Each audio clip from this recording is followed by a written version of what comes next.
sejahtera, kami dari SMS 1 ingin membincangkan tentang khidmat masyarakat.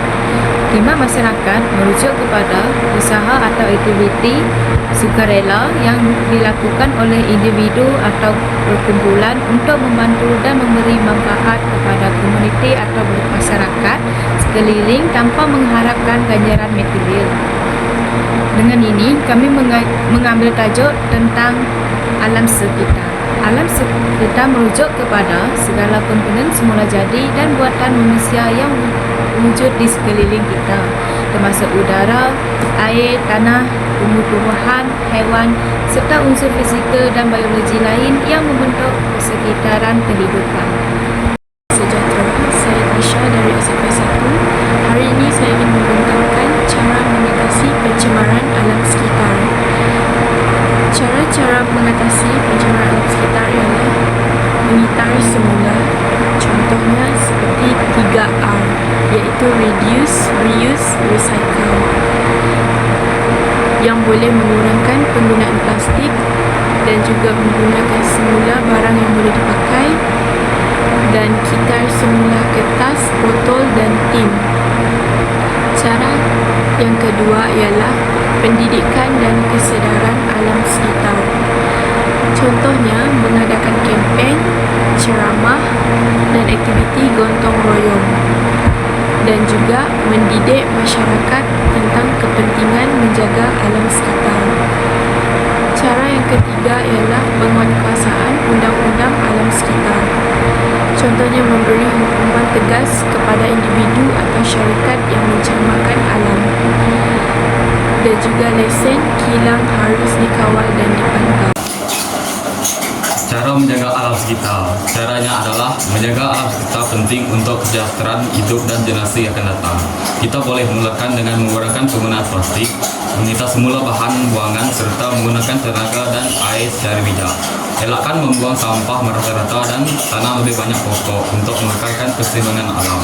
Gunakan pengangkutan awam atau berjalan kaki bagi mengurangkan pencemaran udara. Dengan kesadaran dan usaha bersama, alam sekitar dapat dipelihara dengan lebih baik.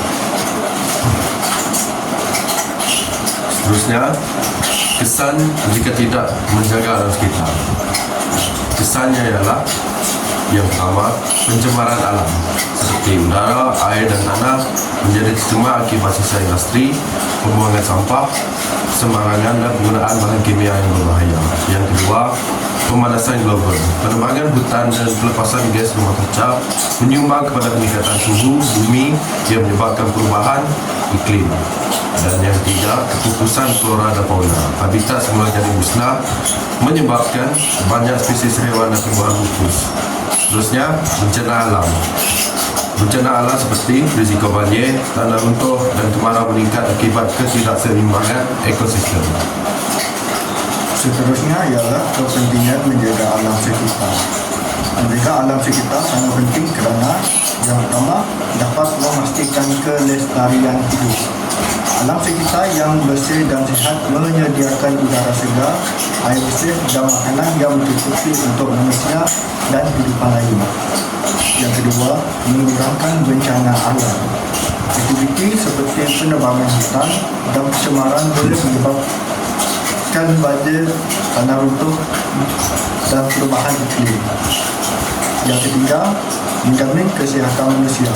Pencemaran udara, air dan tanah boleh menyebabkan pelbagai penyakit seperti asma, kanser dan keracunan. Yang keempat, melindungi biodiversiti. Flora dan fauna memainkan peranan penting dalam keseimbangan ekosistem. Jika tidak dijaga, banyak spesies yang akan pupus. Antara cabaran utama dalam menjaga alam sekitar termasuklah pembuangan sisa industri secara haram yang mencemarkan sumber air dan udara, sekaligus yang mengecam kesihatan manusia dan kehidupan akuatik. Selain itu, penebangan hutan secara berluasa untuk tujuan pembalakan dan pembukaan kawasan pertanian telah menyebabkan kemusnahan habitat semula jadi serta kepupusan spesies flora dan fauna. Tambahan pula, tahap kesedaran masyarakat masih rendah tentang kepentingan menjaga alam sekitar, seperti kurangnya penglibatan dalam program Kita Semula, pembersihan kawasan awam dan penggunaan produk mesra alam.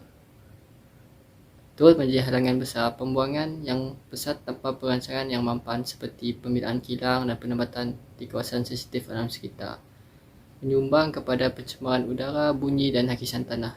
Di samping itu, penguat kuasa undang-undang yang lemah serta sikap sambil lewas setengah pihak juga memburukkan lagi keadaan. Oleh itu, kerjasama menyeluruh antara kerajaan, swasta dan masyarakat amat penting menangani cabaran-cabaran ini demi kelestarian alam sekitar.